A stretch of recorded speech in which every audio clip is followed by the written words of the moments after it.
con Isabel Pereira. Isabel trabaja en el Centro de Estudios de Derecho, Justicia y Sociedad de Justicia en la ciudad de Bogotá. Isabel, bienvenida. Muchas gracias, Marta. Bueno, Isabel, hablemos un poquito quién es Isabel Pereira, qué es lo que ha hecho para estar allí en el Centro de Derechos de Justicia, Estudio y Sociedad. ¿Y por qué estoy aquí hoy? ¿Y por qué estás aquí?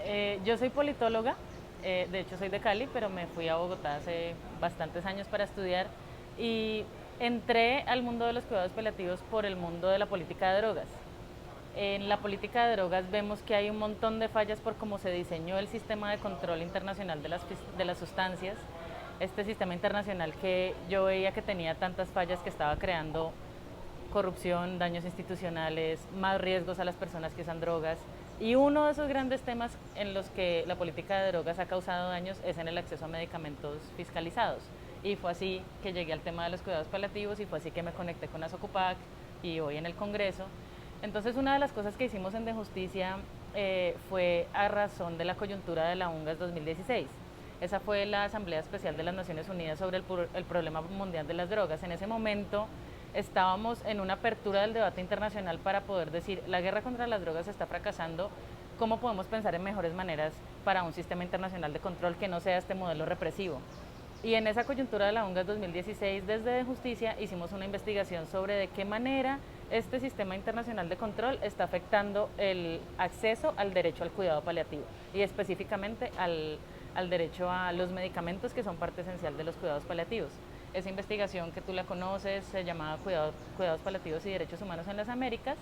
Y en los últimos años, después de la coyuntura de la UNGAS, lo que hemos hecho es seguir con ese mismo modelo de investigación, pero aplicado al caso colombiano, para identificar ya un nivel más localizado en ciudades pequeñas e intermedias, cómo se materializan estas barreras de acceso a estas sustancias que tienen mucho estigma asociado por el hecho de ser sustancias controladas bajo los tratados internacionales de drogas. Teníamos hace poco una entrevista con Gabriela de Luca y ella nos hablaba un poco sobre cómo se podía percibir una forma de tortura del ser humano cuando no tenía el acceso a los medicamentos para dolor. Háblanos un poco de esa relación de los cuidados paliativos y los derechos humanos.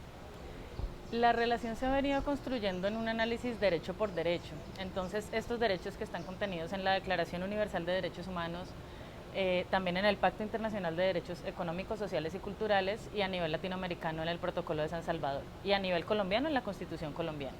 Entonces hay dos derechos grandes que se relacionan con esto. El primero es el que mencionas, es el derecho a no ser sometido a tratos crueles, inhumanos o degradantes, y lo que se refleja en la experiencia de sentir dolor y de experimentar un sufrimiento que podría ser aliviado pero que no es aliviado es una forma de tortura o es una forma de un trato inhumano. Los relatores especiales sobre el derecho a no ser sometido a tratos crueles, que son unos mecanismos especiales de Naciones Unidas para documentar si se está cumpliendo o no la garantía para ese derecho, lo que han recomendado a los estados es que el acceso a los medicamentos para alivio del dolor es una parte fundamental de cómo evitar infringir estos tratos crueles, inhumanos o degradantes. Y una segunda parte tiene que ver con el derecho a la salud como derecho humano. Entonces el derecho a la salud, cuando uno escucha derecho a la salud inmediatamente piensa el derecho a estar sano, pero no es el derecho a estar sano, es el derecho al mayor nivel posible de salud física y mental. Esto es un derecho que entonces en el espectro del largo de la vida tiene distintas manifestaciones según el estado de enfermedad o el estado de deterioro en el que una persona esté por edad, por miles de condiciones.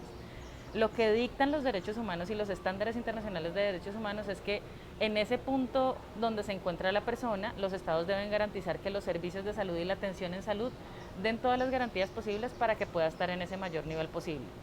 Y específicamente el Pacto Internacional, el Comité de Derechos Económicos, Sociales y Culturales, lo que ha dicho sobre el derecho a la salud es que uno de sus componentes es el acceso a medicamentos fiscalizados que pueden dar la atención paliativa necesaria a personas que están en un sufrimiento extremo. Y esta es la manera como a través de esos dos derechos que en el caso de Colombia se tienen que cumplir porque hemos firmado esas declaraciones internacionales, porque somos parte de esos tratados, tienen que ser cumplidos. Esto entra en tensión directamente con los tratados internacionales de drogas. Los tratados internacionales de drogas se ocupan de fiscalizar y de controlar que no haya drogas disponibles, aun cuando los tratados dicen que estos medicamentos deben estar disponibles para sus fines médicos, pero al darle más prioridad al objetivo de controlar la disponibilidad de drogas y no darle tanta prioridad al asegurar esa disponibilidad para usos médicos, lo que se está generando es una tensión entre cumplir los derechos humanos y cumplir los tratados de drogas. Ambos son tratados internacionales que el Estado colombiano ratificó, ambos los debe cumplir. ¿Cómo franqueamos esa tensión? Es fomentando recordando que también es una obligación, inclusive bajo los tratados internacionales de drogas y también una obligación bajo los derechos humanos, asegurar el acceso a medicamentos fiscalizados. Esto parecería muy difícil de entender, eh, pero ¿cómo, ¿cómo podemos llevar esto a feliz término con el paciente que realmente lo necesita? O sea, ¿qué podemos hacer las instituciones para colaborar con todo este trabajo y que realmente ese paciente que necesita ese acceso a medicamentos no encuentre las barreras del Estado para poder acceder a él? Yo creo que una primera tarea es que los pacientes conozcan que este es su derecho. En la práctica, mucha gente sufre y desconoce que tendría derecho a acceder a estos medicamentos. Y como desconoce que tendría derecho, también desconoce las maneras como lo podría ser exigible.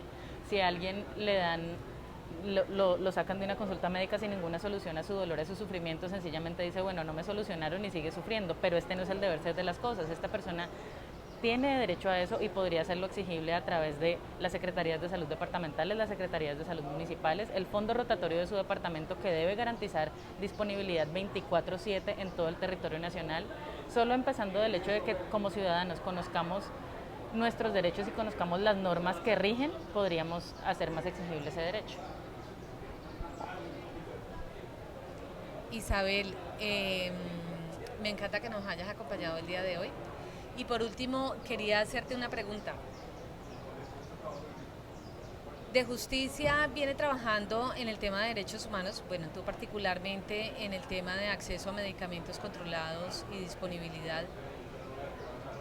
¿Cómo van todos esos otros estudios con la migración de Venezuela, con la fumigación con glifosato? ¿Cómo van todos esos estudios adicionales que están haciendo en toda esta parte de derechos humanos?